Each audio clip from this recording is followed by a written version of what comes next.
It is about providing food for people that is going to nourish them in more ways than just putting food in the belly. Nourishment comes from so much more than just what a base ingredient is in a food. So it comes from the caring and the love that goes into everything before the ingredient is put together with another ingredient. So it's about nourishment at a different level.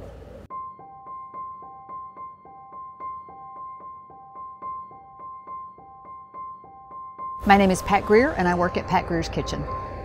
A raw food lifestyle consists of consuming fruits, vegetables, nuts, and seeds in a completely natural state. Raw, vegan food, just all plant-based.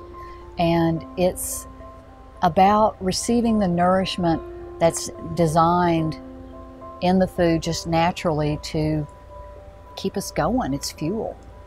It's just simple fuel. When I discovered raw food and just plants and fruits and vegetables in a completely different way, it altered everything. And I had energy that I couldn't even believe was available to me or anybody in the world. And that was a phenomenal experience for me. Experimentation is just huge. There's just an encyclopedia of ingredients available to us. I think my best advice on transitioning is start slow and stick with it. Give it a chance. Always have something sweet, always have something bitter, always have something fatty, and always have something green. It can be as simple as a collard leaf with some nut butter or a seed butter of some kind like tahini, and maybe a date or a piece of apple, a little piece of ginger in there, and wrap it in that collard leaf, and that's a meal. If you always have something that's going to hit not only all your senses, but the needs that your body has, which is sugar and fat, then you're going to have a complete experience and you're satisfied.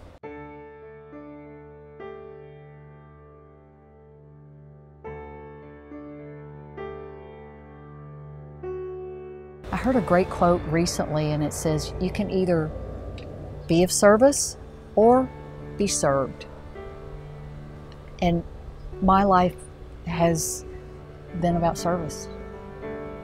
And when we serve, we give service to fellow human beings and our children, our nieces, our nephews, the people that become our family, which is everyone in the whole world. When we stick with all that, I mean, that's service.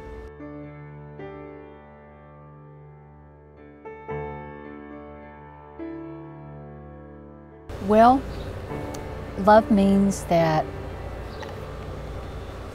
as an ingredient, it's an energy that actually goes into the preparation of food. If we think about putting a good energy in it, or a prayer, or a happy thought, that goes in instead of, oh man, what a day, God, I gotta do this, I gotta do this. If you just stay right here, that's love. Preparing any kind of food, mindfulness means that it's being right there with the ingredient, right there with that food. You have to be able to chop the onion before it becomes, the topping on a taco or a burrito or a salad. So mindfulness means you stay with it all the way through. And that's another ingredient in love, I think, is that if you stick with something all the way through, that's all we ask of each other. Just stay with me. Just stay with me.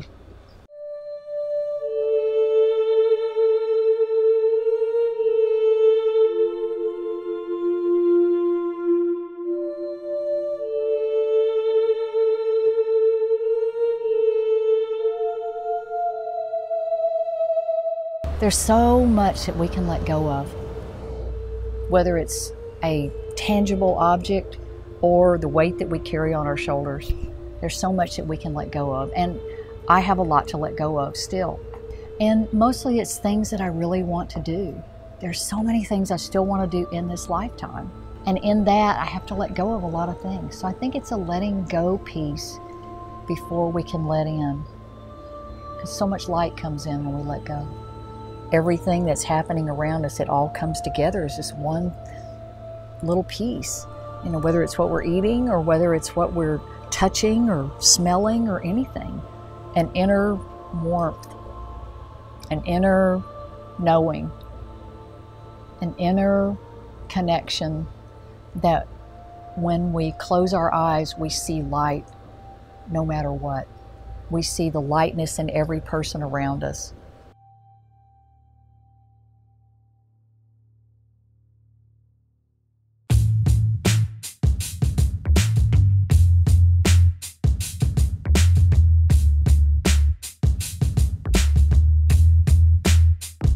It's a synchronization.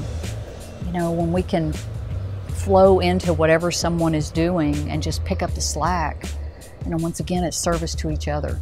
So, you know, a philosophy was that, with all of that, is we want to keep our food at reasonable prices, and I want everyone that we can to have an employment opportunity, to be able to take care of themselves and their families. None of this would happen if it wasn't for the people that I get to work with. Absolutely none of it. I love this city because Houston offers an opportunity for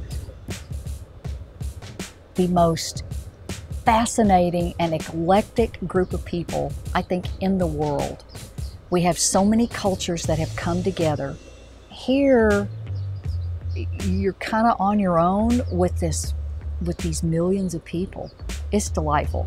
And have to blend and meld and love each other and not love each other and make it work. And Houston is extreme. It's really hot here. And then it gets really cold for this much time. We have these incredible seasons and people with passion and compassion and these ancient histories that just flow into each other. It's a culture that's very young and very old, but it's rich, it's eclectic, it's wild, and it's just wonderful. It's exciting. A lot going on down here. My name is Pat Greer, and I am Houston.